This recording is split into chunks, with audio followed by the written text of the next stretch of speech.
Now, Craig, thank you so much for joining us here today. Real-time payments have been going from strength to strength. So could you give our audience a bit of your worldview when it comes to real-time payments, please? Certainly, there's a lot going on in real-time payments at the moment. Almost every country, every continent has got an initiative around real-time payments to serve consumers, corporations and governments better and to find new ways of paying. Wherever we look, anywhere in the world, there's something going on. And ACI has recently launched Prime Time for Real-Time Report, studies 53 different markets around the world, looking at all the different initiatives and also tracking the growth in different countries. Globally, last year we saw a 64.5% growth in real-time payments. That's only half the story. Looking out to the future on current trajectories of countries, we're expecting to see a fourfold increase in real-time payments by 2026. That's absolutely incredible. I mean, that's no small jump. Now, for a lot of countries that have embraced real-time payments, they've often been very card dominated. So how are you seeing real-time payments start to affect that? Real-time payments is a new way of paying and is also taking transactions away from cash and check. It's actually not having a large impact on the card market. If you think about it, a real-time payment is a way of making an instant debit from your account to credit another account. Well, a debit card can do that as well. That, if you like, a debit card is almost a token of your account. And a real-time payment can instantly move funds from your account to that of your beneficiary. If you look at the credit card market, particularly in places like the US, it's dominated by loyalty points, and quite frankly, it's a bit of a drug in the US in particular of how consumers expect to be rewarded for making their payments. That's going to be hard to break, but we are beginning to see markets changing as they introduce new real-time initiatives focused on finding new ways for merchants to be paid, for consumers to pay their bills. And one of the big initiatives we're seeing around the world is request to pay.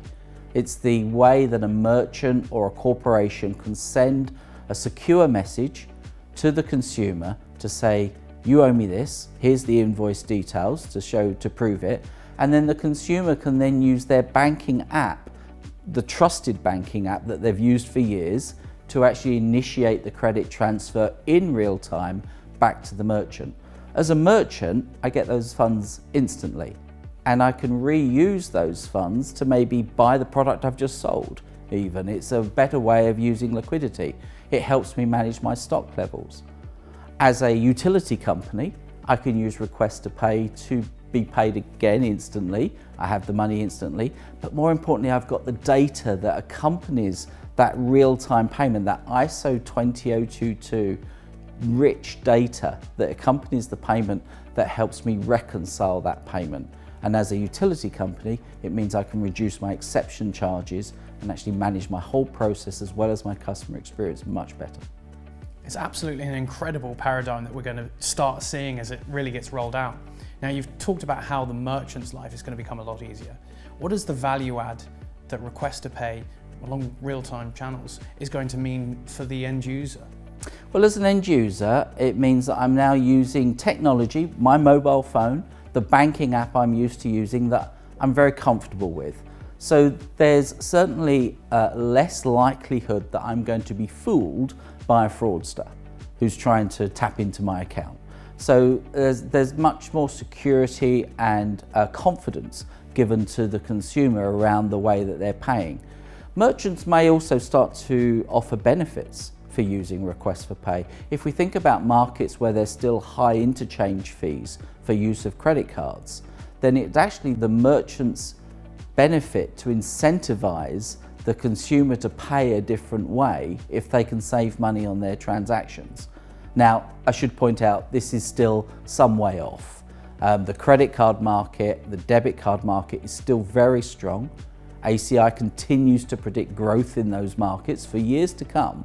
The real-time payments will of course grow as well, and they'll grow higher than we see in credit and debit card.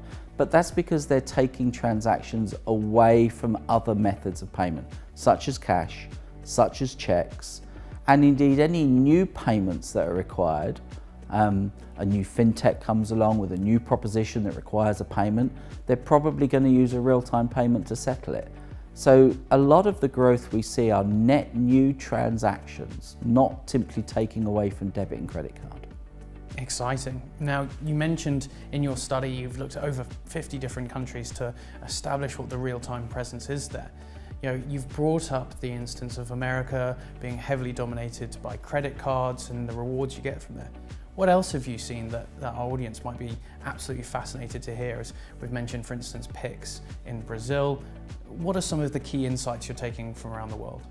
The digitalization of payments is here, and it's here to stay. People are looking at more convenient ways to pay, and there's nothing more convenient than if they can use their mobile phone. Or if you're a corporation, the systems are embedded into APIs in your ERP systems that enable you to be paid by your suppliers or to pay your suppliers so much easier. And what that all comes down to is convenience. We are all looking at more ways to pay conveniently. We don't want to go out of our way. We don't necessarily want to go to a branch to make a payment happen. So it's convenience, it's real-time data and tracking. I want to know where that payment is in exactly the same way that I want to know where my Amazon parcel is. I want to know whether it's reached the beneficiary. And all of those things all come into that revolution that we're seeing in the market for banks and banking generally, of a payments modernization, the move to real time, and then the cloud technology as well is our third pillar of growth that we see around all payments at the moment, as companies and banks are looking for cheaper ways to make those payments happen as well. I think it's absolutely incredible to think that you could track a £5, £10 pizza, but you couldn't track a £500,000 payment as it went around the world instantly. And those things have changed a lot over the last few years. Swift GPI launched a few years back, and we see a lot better tracking now. And it's now mostly possible through Swift network to make a payment 30 minutes, same day is quite normal. But there will still be instances where we need to move money, even cross-border, in real time. And we'll see new initiatives coming in the future around linking of central bank digital currency, the use of crypto, the use of even alternative methods to Swift and correspondent payments to actually make the payments reality.